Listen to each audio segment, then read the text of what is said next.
পশ্চিম এশিয়ার পরিস্থিতি নিয়ে আরও 3 রাষ্ট্রনেতার সঙ্গে কথা বললেন প্রধানমন্ত্রী মোদি। কি আলোচনা হল? 28শে ফেব্রুয়ারি ইরানের উপর ইসরায়েল ও আমেরিকার হামলার, যার পোশাকি নাম যথাক্রমে অপারেশন লায়ন্স রোড এবং অপারেশন এপিক ফিউরি, পরে এশিয়া এবং ইউরোপের বেশ কয়েকজন রাষ্ট্রনেতার সঙ্গে পশ্চিম এশিয়া পরিস্থিতি নিয়ে আলোচনা করেছেন মোদি।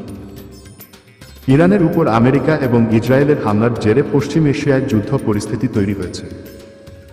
ফলে ওই অঞ্চলে কর্মরত কয়েক লক্ষ ভারতীয় নাগরিকের নিরাপত্তা নিয়ে প্রশ্ন উঠেছে।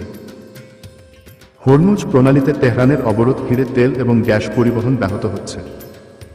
অনিশ্চয়তার আবহে ধারাবাহিকভাবে পশ্চিম এশিয়া সহ বিভিন্ন দেশের শীর্ষ নেতৃত্বের সঙ্গে আলোচনা করছেন প্রধানমন্ত্রী নরেন্দ্র মোদি।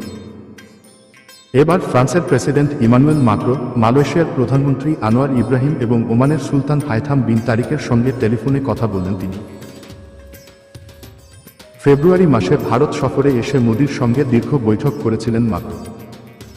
বৃহস্পতিবার তার সঙ্গে কথা বলার পরে সমাজমাধ্যমে মোদি লিখেছেন, আমার প্রিয় বন্ধু প্রেসিডেন্ট ইমানুয়েল মাক্রোর সঙ্গে পশ্চিম এশিয়ার পরিস্থিতি এবং উত্তেজনা প্রশমনের জন্য প্রয়োজনীয় পদক্ষেপের পাশাপাশি আলোচনা ও কূটনীতির পথে প্রত্যাবর্তনের বিষয়ে কথা বলেছি।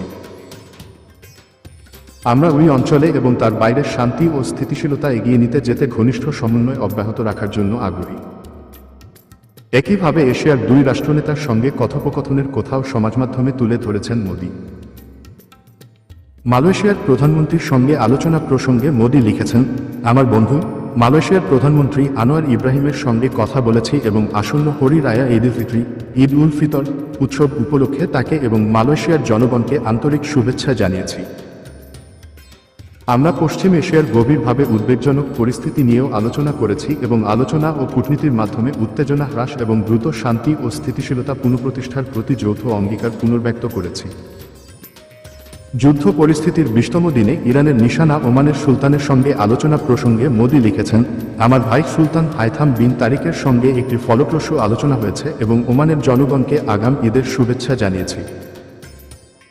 এরপরেই নাম না করে ইরানকে খোঁচা দিয়ে মোদির মন্তব্য, ভারত আবার ওমানের সার্বভৌমত্ব ও ভৌগোলিক অখণ্ডতার লঙ্ঘনের নিন্দা করেছে এবং ভারতীয় নাগরিক সহ হাজার হাজার মানুষের নিরাপদ প্রত্যাবর্তন নিশ্চিত করতে ওমানের প্রচেষ্টার প্রশংসা করেছে।